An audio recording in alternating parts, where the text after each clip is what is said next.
a gente já conversa há muito tempo sobre o envelhecimento nas mulheres, sobre os efeitos, né, da menopausa, aquele período climatério que quando começa a ter a queda do estrógeno, mas esse processo de envelhecer também acontece no homem, né? E a gente comenta muito menos, né, sobre esse envelhecer do homem. Então, eu queria, você como um especialista, comentasse um pouco para quem está nos assistindo, o que significa essa andropausa, que é o equivalente masculino da menopausa, e quais são os sinais e sintomas mais comuns para o homem? O homem, isso a gente no início falou que o tumor de próstata é muito dependente da testosterona.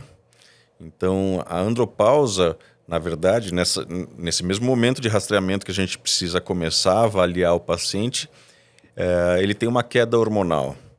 Essa queda começa normalmente a partir dos 40 anos, caindo a testosterona a 1% ao ano. E apesar dela ser, vamos dizer assim, similar à mulher, ela é diferente ao mesmo tempo, porque a mulher tem uma queda muito mais severa e mais rápida em questão de tempo, o que daí mais ainda tem que levar a mulher a procurar o apoio e tudo para poder fazer, se possível, uma reposição hormonal.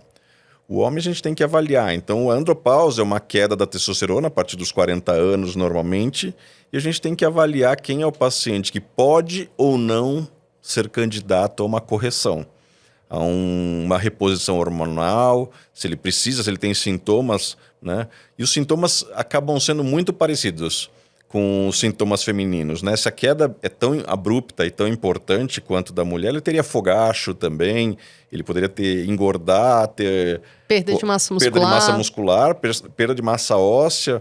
Então, muita coisa extremamente parecida com o da mulher, né? E aí uma curiosidade, assim, né? Porque quando a gente olha o teste laboratorial da testosterona, ele existe uma variação muito ampla do que é considerado normal, né? Então, a gente tem paciente com testosterona de 300 que está tendo queixas, né? Sintomas de estar mais cansado, com menos energia. E o normal, dependendo do laboratório, vai até 700, né? Então, como que você avalia isso na hora que você conversa com o paciente? Como que você explica o quanto que é normal aquela testosterona para aquele paciente? Isso depende muito do que o paciente está sentindo, né? Não é só o valor do laboratório. A gente não vai tratar o laboratório, tem que passar de 300 para 700, não tem um número mágico, né? Sim. Muito depende do paciente. Tem pacientes que provavelmente o corpo dele se acostumou a vida inteira com uma taxa baixa de testosterona e ele não se incomoda com aquilo. Então, o paciente tem desânimo, tem dificuldade de levantar, de atividade física, não ganha massa muscular e tudo mais. Mesmo que o paciente esteja com uma testosterona razoavelmente normal, 300, 400, 500, às vezes a gente precisa suplementar um pouquinho, né?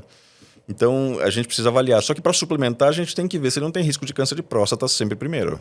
Então, precisa ser uma avaliação completa. A gente não pode sair dando testosterona para todo mundo.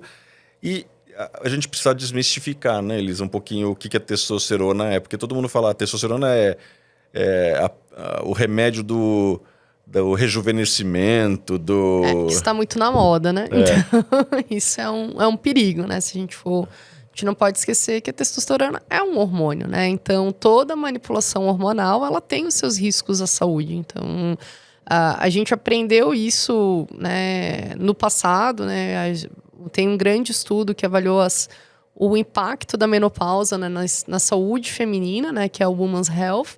E a gente aprendeu que ao fazer reposição hormonal para todas as mulheres de forma indiscriminada, a gente aumentou de forma significativa o risco de alguma série de tumores, né? Então, além da questão cardiovascular, né, que a manipulação da testosterona, ela aumenta o risco cardiovascular. Então, acho que isso é uma coisa importante numa época onde a gente vê cada vez mais pessoas usando chip de testosterona, coisas assim, que existe uma indicação fundamentada e médica para os pacientes que precisam da reposição da testosterona, mas que não é uma panaceia que vai melhorar todos os sintomas daquela pessoa, né? Simplesmente por estar repondo.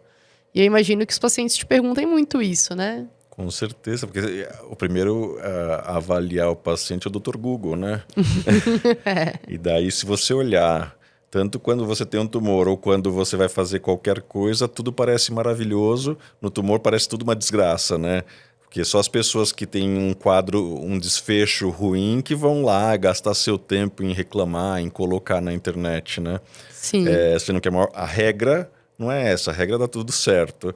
Né? A exceção é quando dá errado. Na verdade, quando você faz um diagnóstico precoce, né? Principalmente no tumor de próstata, onde você cura 90%, 85%, 90% dos tumores quando o diagnóstico é inicial, né?